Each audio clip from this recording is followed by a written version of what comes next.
Have you been struggling with your values and tones in your oil painting? You're not alone.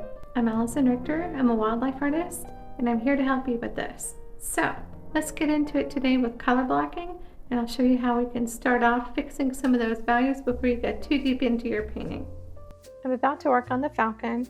For me, color blocking, I want to be able to see the light values and the dark values against this medium color that I've already put up here. Previously, I toned this canvas and then I let it dry. It was so wet, I didn't feel comfortable putting more paint on top. I know some people work with the wet toned canvas right then and right there, but for this one, I wanted it to dry because I'm putting in a much lighter color. This one, I wanted to be kind of a wintry, misty, snow, rain scene, but I don't want the warmer colors to get too mixed up into it. So the whole idea behind color blocking is to put down some layers of color so that you can see where your light tones are going to be, where your dark tones are going to be, and how you want that image to start appearing to the viewer. Over here I have the Falcon, and this is what I want people to pay attention to. So it'll have some light coming in, the sun that is filtering down, what's left of the sun will come through from this angle. And then as it goes over to the darker area, there's more branches, there's more trees. So when you think about it, the light can't penetrate that area. It can't get down into the branches as far. The light starts to fade. So naturally this would be the darker area. And I've created this with a diagonal interest for the viewer for the composition. So I'm going to go from this side all the way across, kind of at a diagonal, and that is where I want my darker side to be. And think about this being more of the negative space area to balance out the heavy, big, blocky Falcon that I have over here, and then all of the positive space items that I have, like the branches and the sticks and the stems. And then on this side, the positive space will feel a little heavier, even though these are not as big of a block of an object as this Falcon is over here. So I'm using this to balance this side, and I hope to do the same thing with the color blocking. So this will be very light with a darker object set up against it. And then this side where most of the light is filtering down and can't get to, it should be darker, and that would create enough contrast for this particular image. Do the same thing with the color blocking. So this will be very light with a darker object set up against it. And then this side where most of the light is filtering down and can't get to, it should be darker, and that would create enough contrast for this particular image. I've got a few brushes here. I'm going to use some of my larger brushes. I just want to be able to put those colors on the canvas, whether or not they are the colors that I end up with at the end. I tend to paint over things a few times just because I want to be able to experiment and test to see, is this the color that I want? Also, when I do color blocking, I'm not looking for the transparency at the moment. I know a lot of people really enjoy the transparency of the paint. What I would like to do is make a more solid foundation so that I can see those colors and get them set, and I'll let them dry, and then I'll kind of go back in and I'll rework it a few times so I can say, this is what I want, this isn't what I want. So the transparency or the opacity will come in later. That will be more highlights or pieces of the bird for the feathers or the eyes. That's why I like to put my transparency or the opacity for the color. So let's go ahead and get started. I'll show you guys what I'm working with today. So I'm going to start with my mixing medium and my oil colors. I have a lot of aluminum foil for easy cleanup. And this is the area I'm going to start with. I'm going to put in some darker colors because this is the area that I want to be the weighted end with the darker colors, and I'm just going to move on over and blend them a little bit lighter as I go. Here you can see I'm putting in a lighter color around the subject matter, and I just want to coat the entire canvas.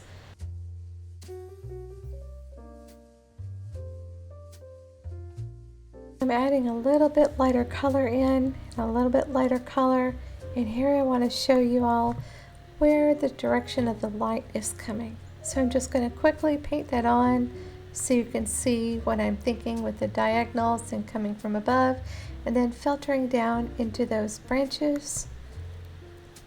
Just like toning a canvas, I often wipe off some of the paint that I've applied. That way I can see what's underneath. Maybe I wanted to coat it and give it a good saturation. After I've wiped it down, I can see a little bit more of how I want things to be. I'm going to add a lighter color on top, again coming from my light source. I'm fading it a little bit more and a little bit more the further I get away from the subject and into those branches. I'm also going to smooth it out with a much bigger brush.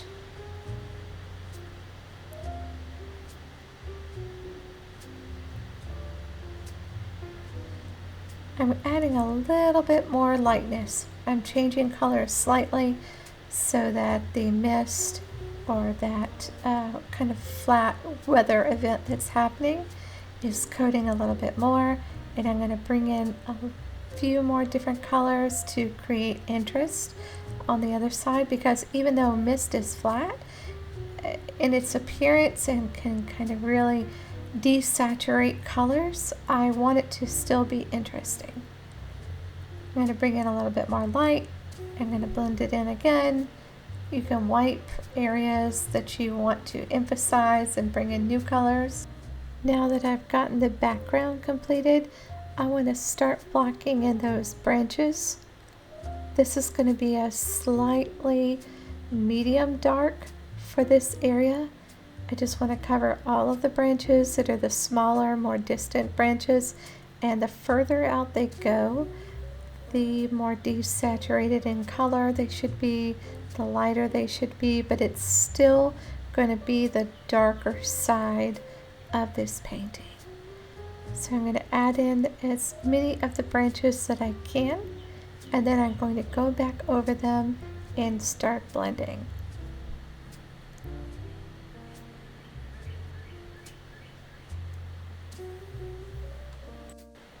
With the first part, I could really use much larger brushes. I could go over it more quickly. I could wipe it down. And here, what you're seeing is a smaller brush, and I've also backlit the back of my canvas. I just put a studio light behind it. I've also done this with flashlights or lanterns.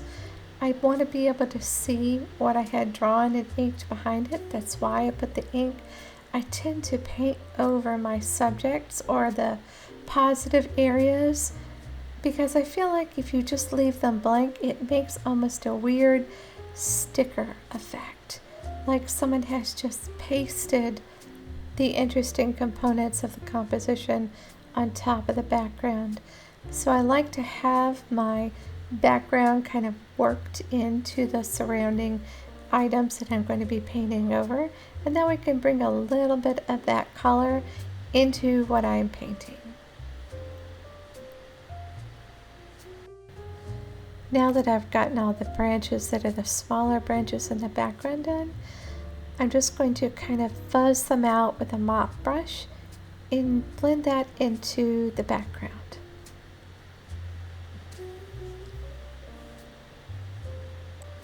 Since this is color blocking, this should give you time to experiment, to decide what you do want, what you don't want.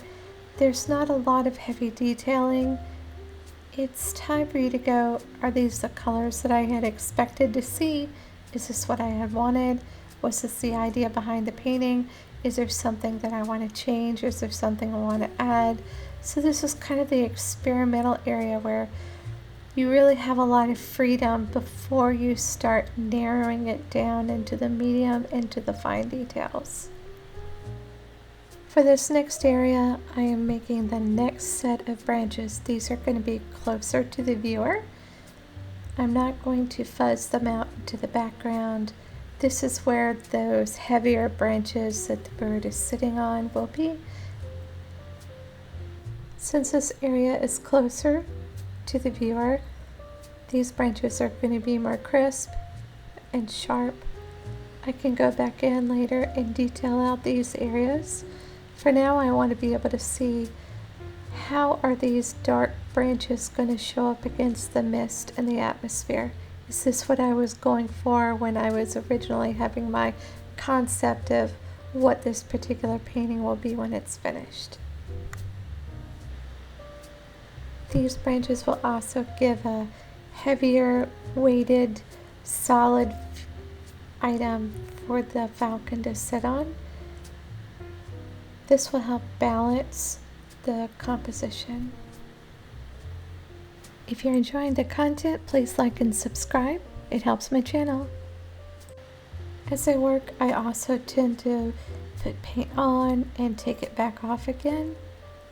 I like to have it blend like I talked about previously, where I really want to see where things go and I want to have a mixture of that paint.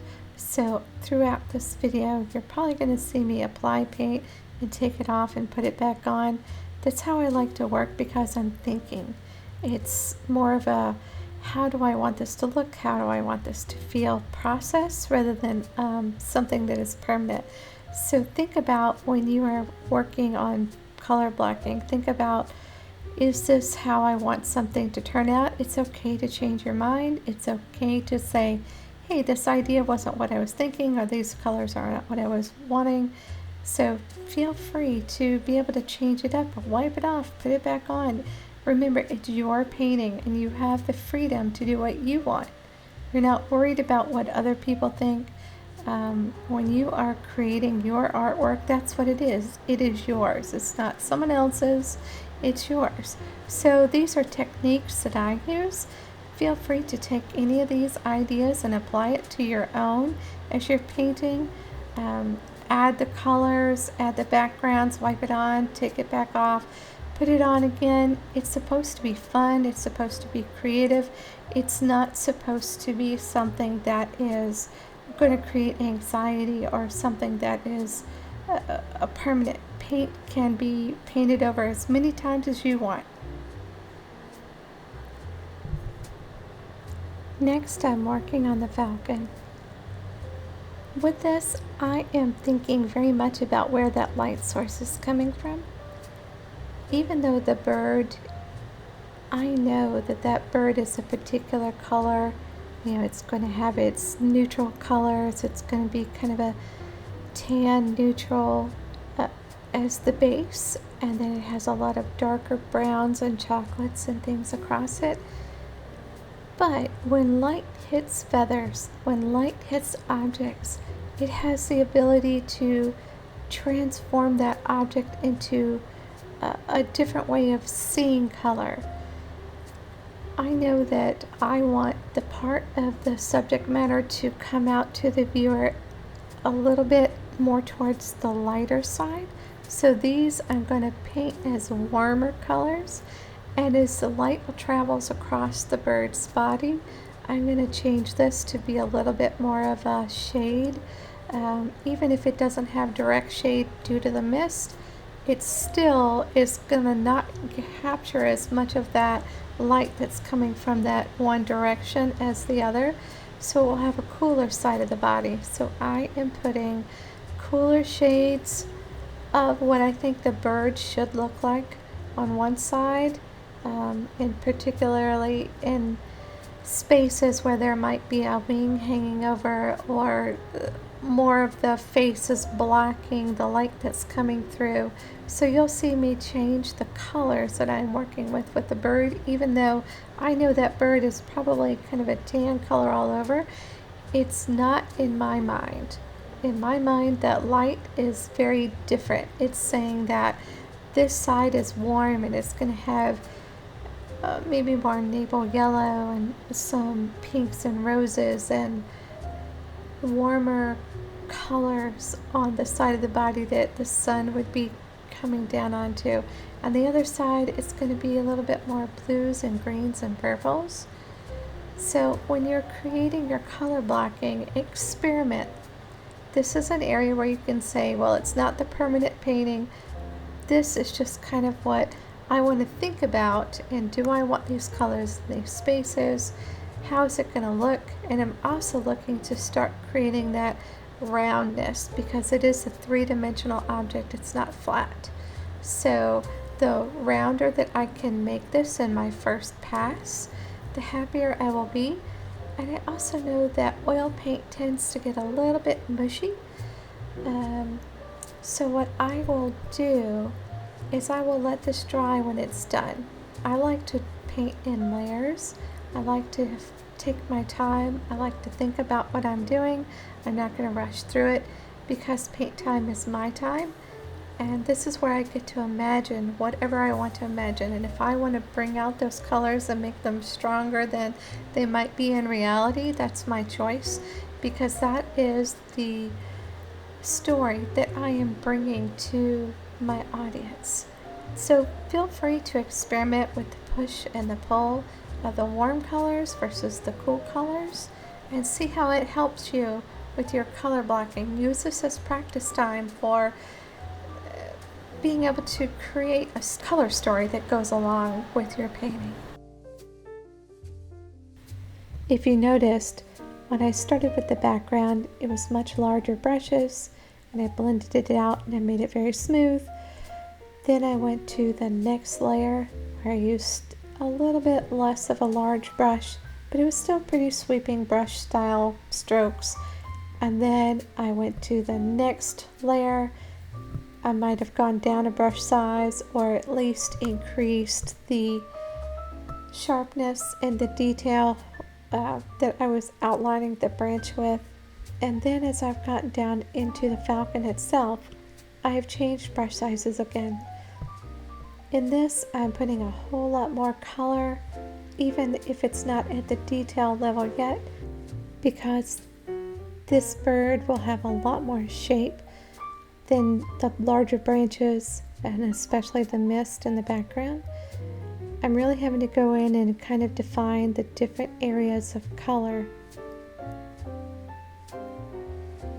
The brushes are still not a detail level though, so these are still larger brushes, I guess comparatively to the subject. So as your color block, think about what do you want to emphasize? What do you want your viewer to see? What do you want to have recede into the background? What do you want to have come forward? The more detail something has, the sharper something is, the more color, the more contrast between the warm and the cool, the brightness, the darkness, these will come forward to the viewer. The items that are flatter, that have less color, that have less shape, these will give depth to your painting. Think about it this way: if everything is important, then nothing is important.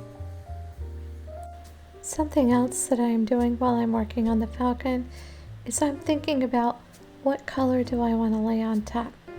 If it's a darker area, as long as it's something that's more towards the viewer, I may want to put in some layered lights and then go back over it with color glazing. And then if it's a lighter area, it might be something where I'm planning on putting a much brighter highlight, especially maybe the top of the head or the bill. Things that are the closest to the viewer are going to have a little bit more attention. Don't worry about overthinking it, just enjoy it. Color blocking is relaxing, it's fun. See what you can do, take these techniques, and let me know in the comments how it turned out. So there you have it. Let's talk real quick. This is just the beginning. I've got my cooler side where the light isn't hitting as much. I've got the warmer side where the light is hitting. So this creates that push and pull that I want as an interest to my viewer. So the lighter side is definitely giving direction. And then I've got my darker colors on this side there, and the shapes, they're going to bounce the viewer's eye in direction back over to my main subject. What do you guys think? You can comment below if you're struggling with any kind of values or tones, especially in your color blocking. Let me know. I may have a solution, or there might be a technique, or maybe even tell me things that you have tried. Thanks so much for watching. Thanks so much for following and subscribing. Be sure to follow so that you guys can see the updates on this as I go along and maybe grab some more of my techniques. I hope that you got some information out of this, and I'll see you the next time.